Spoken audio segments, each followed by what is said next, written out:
The trade between China and ASEAN exceeded $900 billion in the year 2023. That is more than the trade volume between China and the United States, and more than that of the European Union and the United States. How has China-ASEAN relations evolved in the past 3 decades, and where will this partnership go in the coming years and decades? Our guest today is Dr. Kao Kim Hourn, the Secretary General of ASEAN. Your Excellency, Dr. Kao, I looked through your major speeches and presentations in the past couple of years regarding China-ASEAN relations, and I did. This is the proof. Nearly all of your speeches describing China-ASEAN friendship and fraternity, you use 2 words, substantive and dynamic. I suppose you put a lot of thought into those 2 words. Well, if we look at the actual work that have been carried out in more than 3 decades, the growth, development, and transformation of the relationships, cooperation, and partnership have indicated that there is a strong momentum, there's a strong dynamism, and there's a lot of substance in the way both sides have been working together over those decades. So that's why I think these 2 words would capture the essence of the relationship between ASEAN and China. And where do you see it going forward now that we've done marking the 3-decade anniversary, and you, in a speech, China-ASEAN Futures Relations Forum, you said there are 64 existing mechanisms between China and ASEAN, the most among ASEAN and its partners. Is that true? That is a correct number, 64 mechanisms of cooperation between ASEAN and China cut across the 3 pillars of ASEAN community and the ASEAN connectivity. So very wide range. If you look at overall, among the 11 dialogue partners, ASEAN and China has the most number of mechanisms. So looking from the outside, there are so many different descriptions and narratives from the West, from our partners across the world on the nature of China-ASEAN cooperation. How would you describe the nature of this relationship? Well, I think we have to look at facts. I think facts speak for themselves. Number one, there are many levels of cooperations across the different sectors and pillars of the community. And second, the depth of cooperation. So that's where you can see more engagement, more interactions between both sides. At the end of the day, is what we do together. I think that's important. You know, President Xi described the China-ASEAN relationship as the most successful and the most dynamic when it comes to cooperations across Asia-Pacific. Well, I think it's correct. So if we have, say, in terms of trade volume between both sides, China has been the #1 trading partner for ASEAN in the past 15 consecutive years. And likewise, ASEAN has been the top trading partner of China in the past 4 consecutive years. Trade alone already speaks for itself. It means that we have been trading together very heavily, cut across all commodities and in different areas in economic cooperation. Second, look at investment. Of course, investment, China has been #2 consistently over so many years. Again, investment is important for ASEAN because it helps create jobs for the people. And third, look at, of course, also the area of tourism cooperation. This is part of people-to-people cooperation. So we've seen a lot of Chinese tourists over so many years. And at the same time, we look at connectivity in terms of air-to-air connectivity in terms of rail connectivity, port-to-port connectivity, people-to-people connectivity. All of this, I think, will demonstrate where the commitment lies between ASEAN and China. Mm-hmm. Talking about the trade volume, last time I checked, in 2023, our trade volume exceeded $911 billion. And just to put that in perspective for our viewers globally, the trade between the United States and European Union is $906 billion. That is according to the European Commission official data. And the China-US trade a little over $664 billion according to Chinese customs. Why do you think the trade between our 2 sides, China and ASEAN, is so significant? And what does that say about the complementarity of our 2 peoples, economies? Well, It's growing. The number is there, but I don't think this number will stay there. It will continue to grow. Today, ASEAN has 671 million people, third ranking after China and India. So it's up there, it's growing. Second, of course, is that increasingly we are taking advantage of a number of opportunities. Of course, proximity. At the same time, we have the bilateral FTA, ASEAN-China FTA. That's important for trade, for business community, that they take advantage of this opportunity. At the same time, we have the regional comprehensive economic partnership that went into effect last year. And again, this is another level of opportunity to support trade, the ongoing trade between the two sides. I think, as a matter of fact, it's about benefits, mutual benefits on both sides. Just give a contour of what it will look like and what sectors will there be additional and new and exciting opportunities for investment and trade with this FTA 3.0? I think it certainly will go into all kinds of areas that were not traditionally there. Of course, hopefully should be working together more on e-commerce, for example. That's the kind of area we should be looking at, because the digital economy is growing. I'm sure for China, or certainly for ASEAN. At the moment, we are working together among ASEAN member states, 10 member states, to negotiate the digital economy framework agreement. We expect to conclude this before that next year. So again, I think digital economy is important. We have to look at all other new areas, including the green, the blue economy sector. This is also growing. We certainly have to look at what more could be done, particularly in the agriculture sector. So it's all the way about mutual interest, how we can work together, take advantage of the competitive advantage that we have between ASEAN and China. The upgrade of bilateral FTA to 3.0 will make it more relevant, future fit for the businesses on both sides, and that will help to facilitate trade even more, reduce more trade barriers between both sides, and of course modernize the way we do business between ASEAN and China. Talking about connectivity, there have been a lot of projects touching lives here in Southeast Asia under the Belt and Road Initiative. For example, the Jakarta-Bandung Railroad, the China-Laos Railway, the Phnom Penh-Sihanoukville Expressway, so on and so forth. And you said many times that you expect synergies between ASEAN's own program known as the Master Plan of ASEAN Connectivity 2025 and China's BRI. Do you see that happening? Well, it has been happening already. Connectivity is a very important priority for ASEAN. That's why we have the Master Plan of ASEAN Connectivity, ASEAN Master Plan of Connectivity Impact 2025. Of course, we will have a new one soon. The Vision 2045? Yeah, that's right. We'll be part of the ASEAN Community Vision 2045. Under this 20-year vision, we will have 4 new strategic plans, one of which will be on the ASEAN connectivity. But coming back to the issue of the real projects, what I consider to be real projects that have high impact on public goods. The Bandung, for example, Jakarta-Bandung speed train. Now this is a public good project. Will benefit the people of Indonesia, will benefit the people of ASEAN, will benefit the visitors, the tourists that are coming to Indonesia. The same thing, we talk about the expressway in Cambodia from Phnom Penh to Sihanoukville. The same thing, I understand that the speed train that been built in Laos as well. That, of course, I think now we've been riding on a train, moving from Vientiane to Luang Prabang, for example, because there used to be a lot of meetings now in Luang Prabang, so we have to take speed train. Usually take about a few hours, but it's very convenient. So I think it's good that we have to do more to connect ASEAN countries together, of course also connecting ASEAN and China. Your Excellency, I want to move on and talk about China, which you've been visiting since many, many years and even decades ago. Last year you went to China how many times? 5 times. 5 times to China.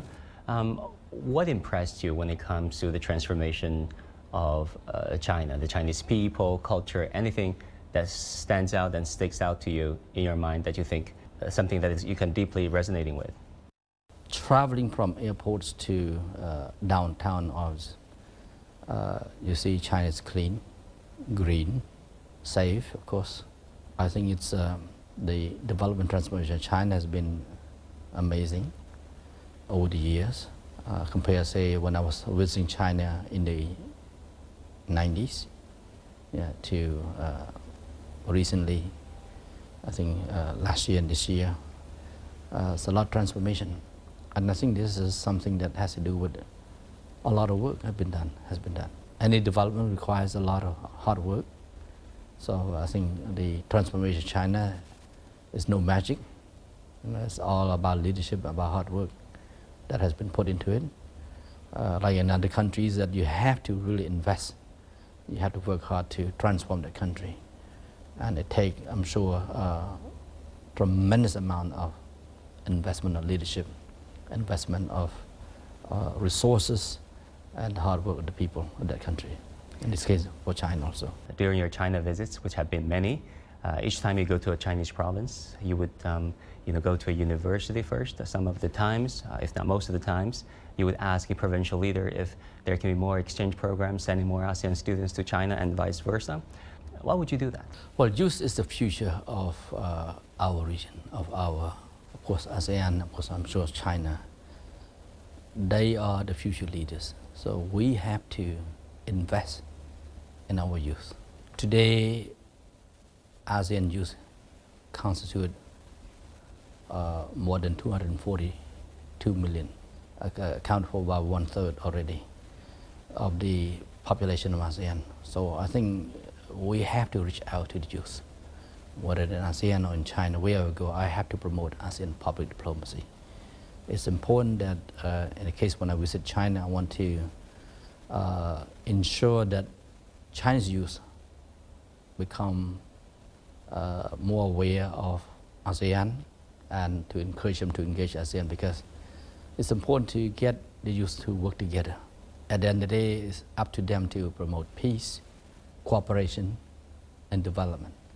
So that's why I think it's important for us to build the relationship, start as early as possible when they're young. Talking about leadership, Chinese President Xi Jinping proposed Global Development Initiative, Global Security Initiative, and Global Civilization Initiative, and also building a community with a shared future for the world. When it comes to this region, China-ASEAN community with a shared future. How do you look at these Chinese initiatives proposed by President Xi Jinping? For sure, I think we have a shared future. Our future lies in making sure that we have long-term peace. We should never think that war and conflict are obsolete. So I think this is something that I think shared future that we have between ASEAN and China. I think that's why President Xi Jinping, I think he wants to see long-term peace, I'm sure. Second, of course, is we want to make sure that we never take prosperity for granted. The economic development, economic growth and transformation require a lot of constant innovation, constant rethinking, constant leadership to look at how we can continue to invest in the economy, and the economy continue to grow to benefit the people. So I think the prosperity agenda has always been a shared prosperity. The fact that we have been doing a lot of trade together is a win-win cooperation. It's a shared prosperity, a shared future there. Third, of course, is about the planet agenda. What kind of future do we leave for our future generations? Again, this planet agenda, I think, is a win-win together if we work together very closely. And that's why we should welcome more green investment from China. We should welcome more participation of China in the renewable and clean energy in ASEAN, including turn waste into energy solutions project. I think that China has already the experience and technology there. In addition, we should also looking at the people. At the end of the day, the government, business are one thing, but the people is at the heart of the leaders. It's at the heart of China, I'm sure, at the heart of ASEAN. ASEAN is a people-centered, people-oriented community. So the people agenda has always been a very important priority for us in ASEAN. I'm sure for China too. It's all about partnership. We cannot do it alone. Some of the global issues today require more cooperation, more collaboration at the international level, and as well at the regional level. So that's why I think it's important for us in China to work together for a shared future in that context. So I think what has been pronounced by President Xi Jinping, I'm sure he's very visionary in that regard.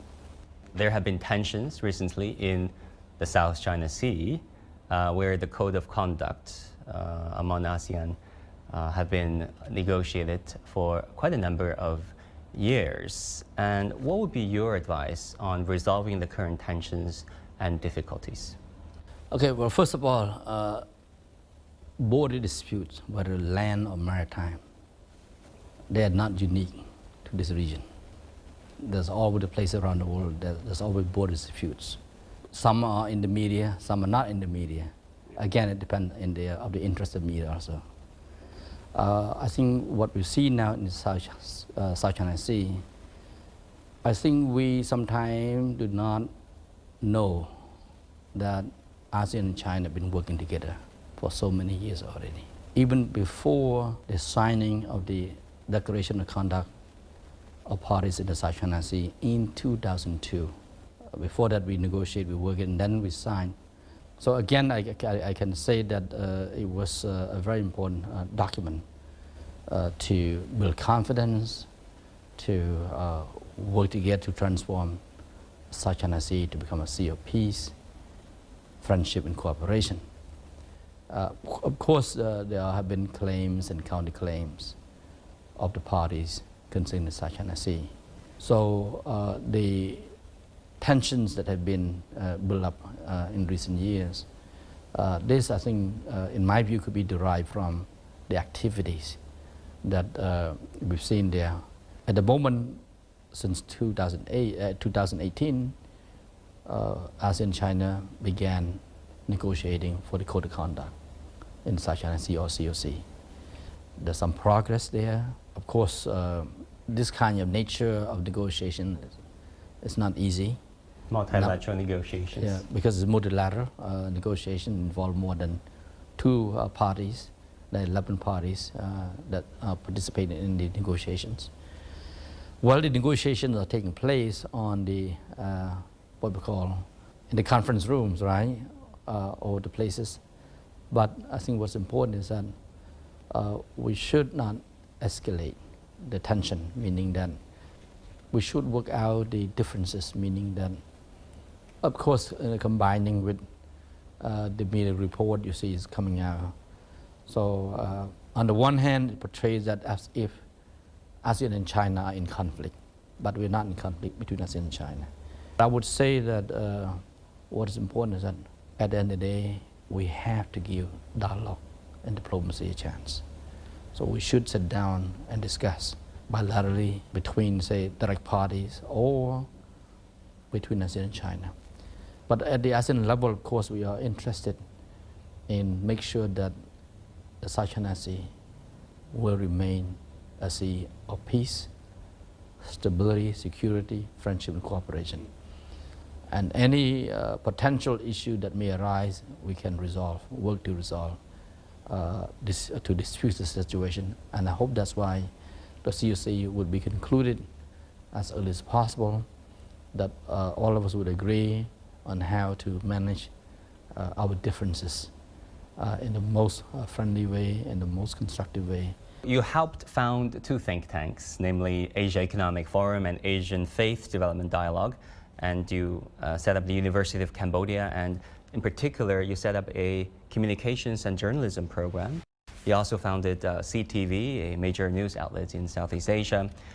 What drives you to do that? Was it the acknowledgement that us Asians, more oftentimes than not, are underrepresented and misrepresented by Anglo-American media, which has been dominant in the global media scene?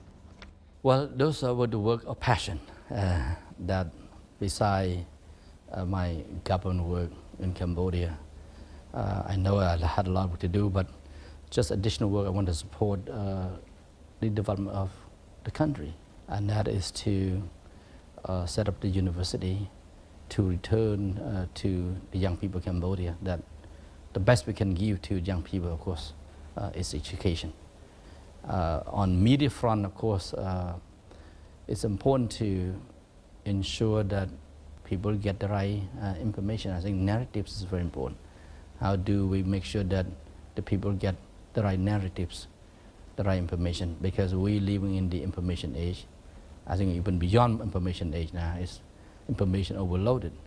So what I have done in my earlier years is to burn my energy in a way that would be a contribution to the society in Cambodia. And of course, it's basically it's an investment in young people in Cambodia.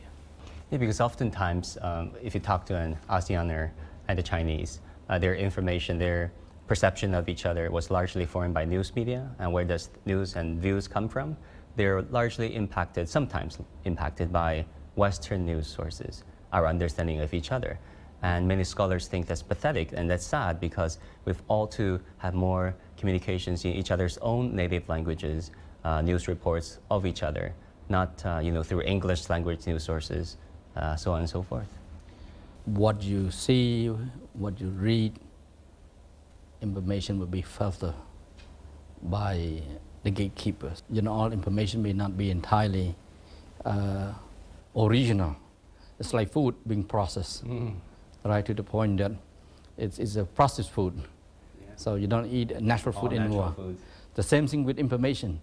The information been filtered. They're not natural at all. They become, all the news information have been portrayed in a way that was serves an agenda. Secretary General, the chair of Indonesia's Foreign Policy Community, Mr. Dino Jalal, famously said that there should be 4 Ds in China-ASEAN people-to-people connections. I think durability, depth, density, and dearly, yes. Building heart-to-heart connections. Do you think because of proximity in land, in geography, and also in ethnicity and blood, there's a natural affinity among the Chinese and ASEAN, which can be a good foundation for us to carry this people-to-people relations even further? Well, ASEAN and China, I think the relationship is defined by being close neighbors. I think this is undeniably, it's factual, it's a fact that we are neighbors by land, by air, by sea, including not just sea, but also river, for example, connected.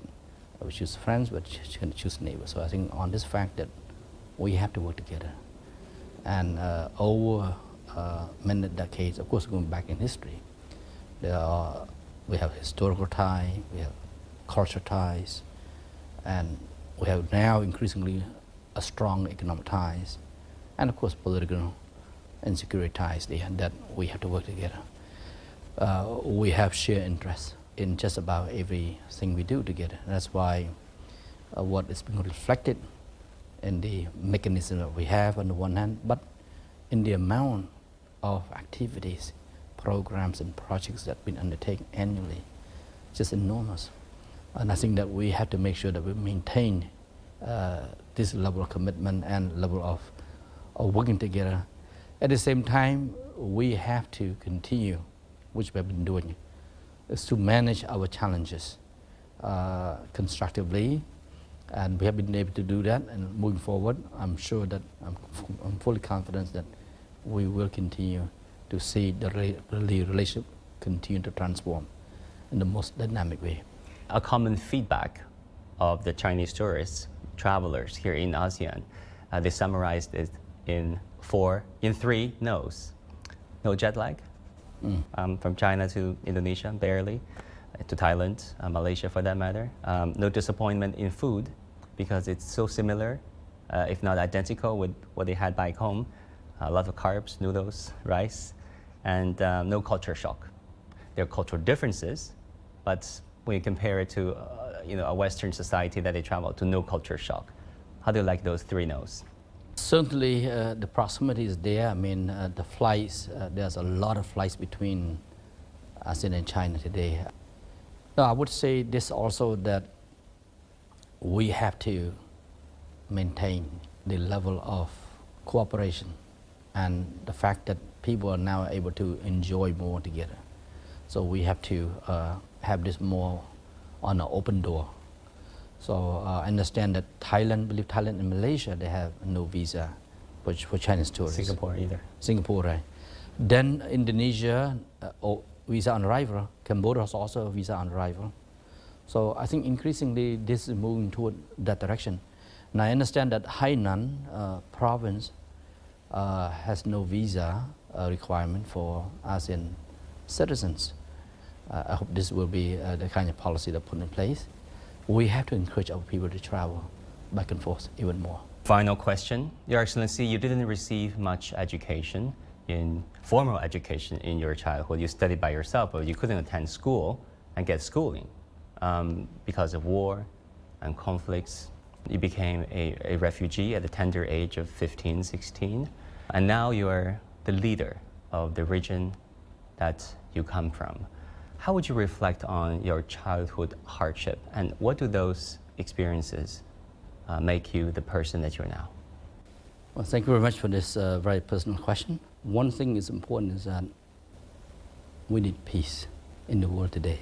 Young generation of people around the world should not have to suffer the decision made by leaders that they subject them to war condition, conflict condition. My own experience that I went through in Cambodia during the Civil War that subjected people to the kind of condition that we have never thought would be existed on this planet, but it did. And I think we hope that we should have a better world for the people. I mean, this is a big planet. You know, should be able to accommodate all of us, the needs and interests.